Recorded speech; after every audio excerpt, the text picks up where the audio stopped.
भारतीय मूल के कई खालिस्तानी आतंकियों और उनके समर्थकों की लिस्ट तैयार की है जो विदेश में रहकर भारत विरोधी गतिविधियों को अंजाम देते हैं। एनआईए मुख्यालय के सूत्रों के मुताबिक आने वाले वक्त में उन खालिस्तानी आतंकियों के खिलाफ यूएपीए के सेक्शन 33(5) के तहत कार्रवाई करके उनकी चल और अचल संपत्तियों को जब्त किया जाएगा। और ये 10 खालिस्तानी आतंकियों की लिस्ट जो जारी की गई है उसमें नंबर 1 पर है परमजीत सिंह पम्मा, ये फिलहाल यूके में स्थित हैं। नंबर 2 पर वाधवा उर्फ बब्बर चच्चा, ये फिलहाल पाकिस्तान में हैं। तीसरे हैं कुलवंत सिंह, ये फिलहाल यूके में हैं। चौथे जेएस धालीवाल, ये यूएसए में हैं। पांचवें सुखपाल सिंह, ये यूएसए में हैं। छठे हरप्रीत सिंह उर्फ राणा, ये फिलहाल यूएस में हैं। सातवें सरबजीत सिंह बेनूर, ये फिलहाल यूके में रह रहा है। आठवां कुलवंत सिंह उर्फ कांता, ये भी यूके में है। नौवां हरजप सिंह उर्फ जप्पी, ये यूएस में है। और 10वां रणजीत सिंह नीता, ये फिलहाल पाकिस्तान में रहता है। और सूत्रों के हवाले से एक बड़ी खबर भी मिल रही है, खालिस्तानी आतंकियों पर बड़ा एक्शन। भारतीय दूतावास को नुकसान का मामला, भारतीय पासपोर्ट रद्द किया जाएगा, ओसीआई कार्ड भी रद्द करेगी केंद्र सरकार, भारत में कानूनी कार्रवाई भी होगी। तो इस वक्त की बड़ी खबर है, खालिस्तानी आतंकियों पर यह बड़ा एक्शन केंद्र सरकार का। ओसीआई कार्ड रद्द होगा, पासपोर्ट रद्द होगा, इसके अलावा जो कानूनी कार्रवाइयां होंगी वो अलग से की जाएंगी।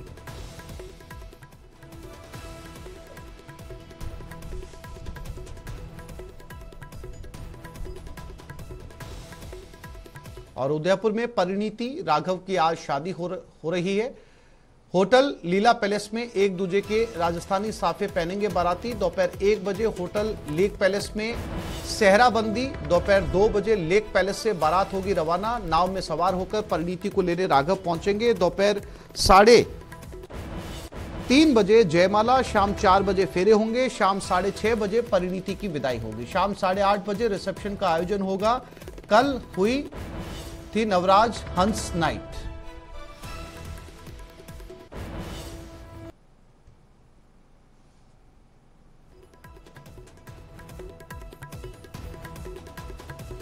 और उदयपुर में होने वाली इस शादी में मुख्यमंत्री अशोक गहलोत भी उदयपुर पहुंचेंगे। शादी समारोह में शामिल होंगे सीएम। 5 बजे उदयपुर जा रहे हैं।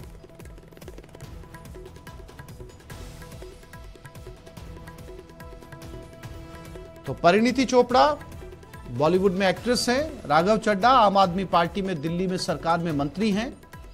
इन दोनों की शादी उदयपुर में हो रही है और इस शादी के अंदर शिरकत करने के लिए मुख्यमंत्री अशोक गहलोत भी जा रहे हैं।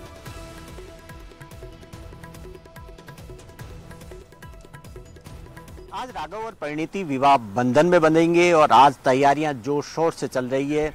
1 बजे सेहराबंदी होगी राघव की और इसके लिए होटल ताज लेक पैलेस, क्योंकि आज अभी सारी तैयारियों का जोर लेक पैलेस के अंदर है, जहां पर राघव दोस्तों के साथ यहाँ पर रुके हुए हैं। आप देख सकते हैं कि यहाँ पर मूवमेंट तेजी से जा रहा है। इस सामने आपको बोट नजर आ रही है ताज लेक पैलेस के सामने और सजाया जा रहा है, बोट को फूलों से सजाया जा रहा है।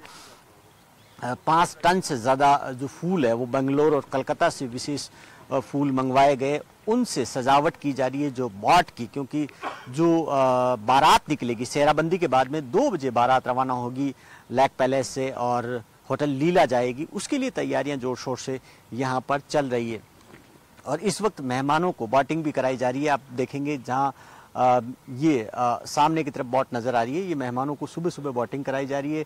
ये सामने सिटी पैलेस है यहाँ पर, तो यहाँ से भी होटल के अंदर यहाँ पर जो अंदर आ रहे हैं उसके लिए एंट्री है, एक गेट है, उदय विलास से भी है। और यहाँ ये देखिए कि ये जो बोट है ये जा रही है होटल लीला पैलेस की।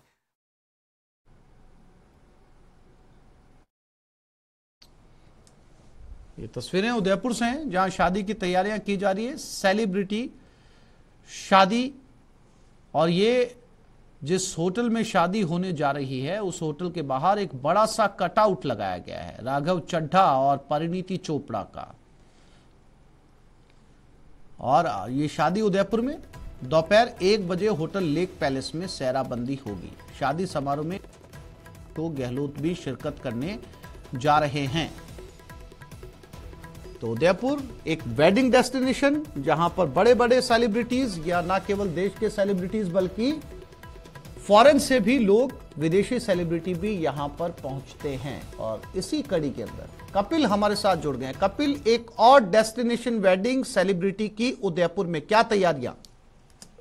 बिल्कुल, देखिए आज परिणीति चोपड़ा और राघव चड्ढा वैवाहिक बंधन में बंधेंगे। आज उनकी शादी का दिन है और शाम को बताया जा रहा है कि तकरीबन 4:30 बजे दोनों फेरे लेंगे और 6:30 बजे के आसपास विदाई होगी और उसके बाद में रात को 8:30 बजे द लीला पैलेस होटल में रिसेप्शन का आयोजन होगा।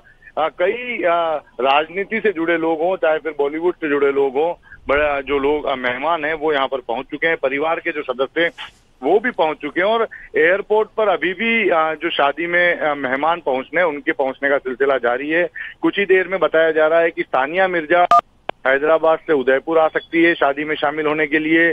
करण जौहर के भी उदयपुर आने की संभावनाएं बताई जा रही है। ये भी बताया जा रहा है कि दोपहर तक आदित्य ठाकरे भी उदयपुर आएंगे और इस शादी में शामिल होने के लिए जाएंगे। तो बॉलीवुड के राजनीति के कई बड़े नाम जो है वो शादी में शामिल होने पहुंचे। और फिलहाल अगर हम अभी की बात करेंगे तो अभी आज क्योंकि शादी का दिन है तो तैयारियां जोरों पर चल रही है और दोपहर 1 बजे लेक पैलेस होटल के अंदर राघव चड्ढा की सेहराबंदी होगी। उसके बाद में 2 बजे राघव चड्ढा बारात लेकर शाही नाव में सवार होकर लीला पैलेस होटल के लिए निकलेंगे और 3:30 बजे जयमाला का कार्यक्रम है। तो पूरे दिन अब कार्यक्रमों का, जो मांगलिक कार्यक्रमों का सिलसिला है वो लगातार चलता रहेगा। जी बिल्कुल कपिल, चूंकि आज उदयपुर के अंदर काफी गहमा गहमी रहने वाली है, बहुत सारे सेलिब्रिटी जो है वो मुंबई से भी पहुंचने वाले हैं। कुछ और पॉलिटिशियन, चूंकि चुनावी वक्त है कपिल, मुख्यमंत्री अशोक गहलोत भी आज आ रहे हैं, कुछ और बड़े पॉलिटिशियन जो शादी में पहुंचने वाले हैं। देखिए, एक जो संभावना है आदित्य ठाकरे दोपहर तक पहुंच सकते हैं। दूसरा, मुख्यमंत्री अशोक गहलोत शाम 5 बजे उदयपुर डबोक एयरपोर्ट पर पहुंचेंगे। यहाँ से वे सीधे शादी समारोह स्थल के लिए जाएंगे और फिर शादी में शामिल होने नजर बनाए रखिएगा। अपडेट इस शादी से जुड़ी आपसे लेते रहेंगे। फिलहाल जानकारी के लिए आपका शुक्रिया। और भारत की शानदार शुरुआत, एशियन गेम्स में फिर एक और मेडल नौकायान में। भारतीय टीम ने सिल्वर मेडल जीता है। नौकायान में पुरुषों की 8 सदस्यीय टीम ने यह सिल्वर मेडल जीता है। राजस्थान के इसमें 3 खिलाड़ी शामिल हैं, आशीष, भीम और नरेश कलवानिया। तो राजस्थान के 3 खिलाड़ी इस नौकायान में। तो एशियन गेम्स में एक और मेडल भारत के नाम। महेश धादिच हमारे साथ जुड़ गए, उनसे बात करते हैं। महेश, ना केवल एशियन गेम्स में टीम भारत ने जगह बनाई है, बल्कि राजस्थान के लिए भी गर्व का विषय है कि राजस्थान के 3 खिलाड़ी इसमें शामिल हैं। देखिए, बिल्कुल, पिछले एशियन गेम्स में राजस्थानी खिलाड़ियों ने इतना शानदार बेहतरीन प्रदर्शन दिखाया था, तो इस बार के जो एशियन गेम जो चीन के हंगझाऊ में शुरू हुए हैं उनमें भी शानदार शुरुआत है वो राजस्थान के खिलाड़ियों ने ली है भारतीय टीम में और भारत का नाम रोशन किया है। और इस समय जो खबर आ रही है उसके मुताबिक यही है कि नौकायन में जो है भारतीय टीम ने सिल्वर मेडल जीता है, जिसमें कि प्रदेश के अर्जुन लाल जाट इस टीम में शामिल थे। पुरुषों की युगल स्पर्धा में जो है वो ब्रॉन्ज मेडल मिला था, इसमें भी राजस्थानी खिलाड़ी बाबूलाल यादव और लेखराम शामिल रहे।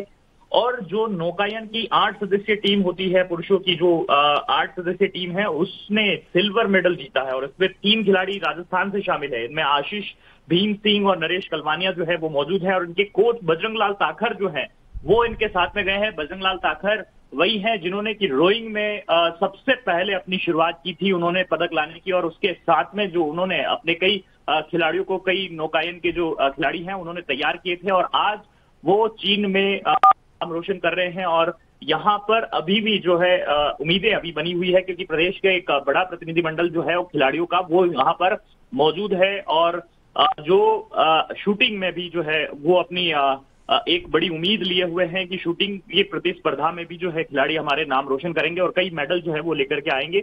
इस बार के एशियन गेम्स में हमें खासे पदकों की उम्मीद जो है वो। महेश, जानकारी के लिए आपका धन्यवाद।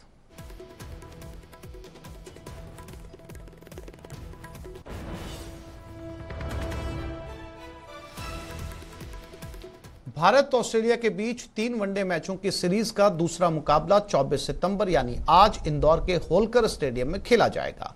गौरतलब है कि वनडे होलकर स्टेडियम में होने वाला 7वां वनडे मैच होगा। दोनों टीमों के खिलाड़ी शनिवार देर शाम मोहाली से इंदौर पहुंच गए हैं।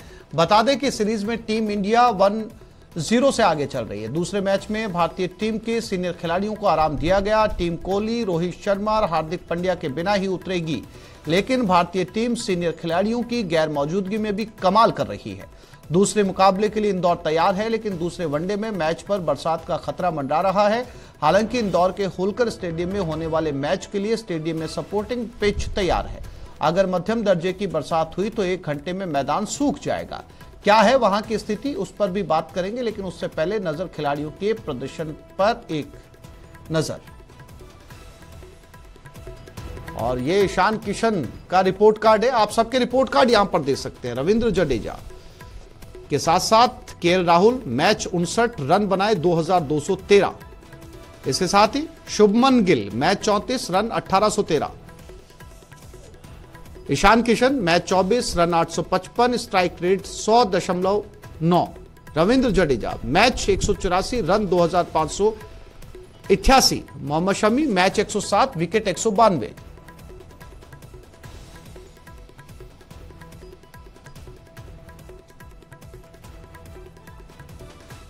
और आज पीएम करेंगे मन की बात। पीएम के मन की बात का 105वां एपिसोड होगा आज। महिला आरक्षण पर चर्चा हो सकती है। पिछले एपिसोड में G20 पर भी बात की थी।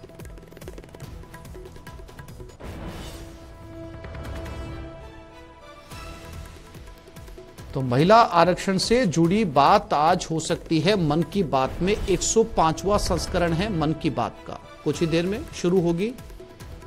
महिला आरक्षण पर चर्चा की जा सकती है। कुछ और जरूरी मुद्दों पर भी प्रधानमंत्री नरेंद्र मोदी मन की बात में संबोधित कर सकते हैं। पिछले एपिसोड में G20 को लेकर उन्होंने चर्चा की थी।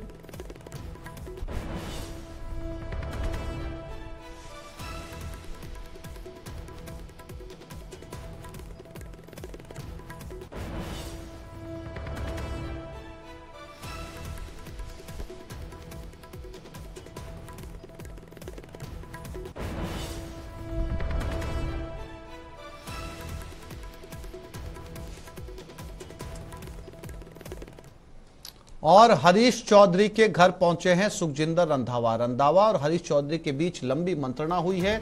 दोनों के बीच ताजा राजनीतिक माहौल पर भी चर्चा हुई है। तो हरीश चौधरी के घर प्रदेश प्रभारी, कांग्रेस प्रदेश प्रभारी सुखजिंदर सिंह रंधावा बताया जा रहा है। दोनों के बीच लंबी चर्चा, राजनीतिक चर्चा। हरीश चौधरी के घर हैं Sukhjinder Randhawa.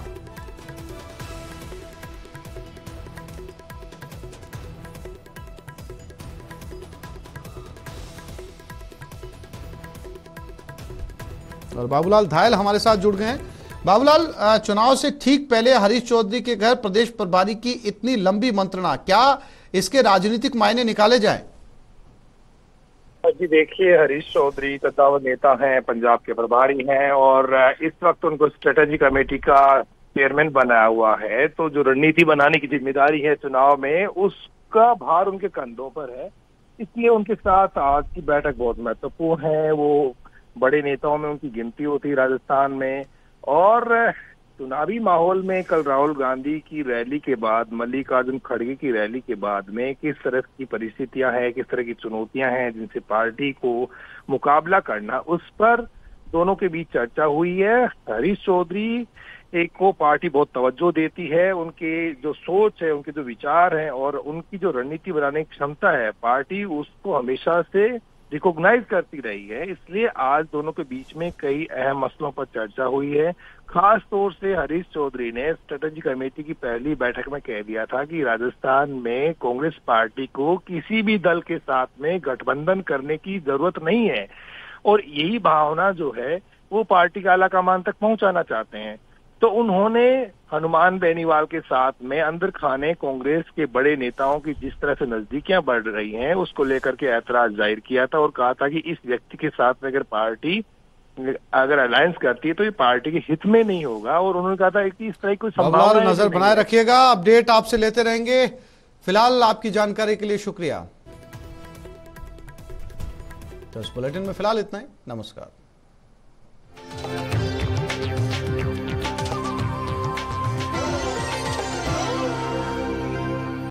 Headlines presented by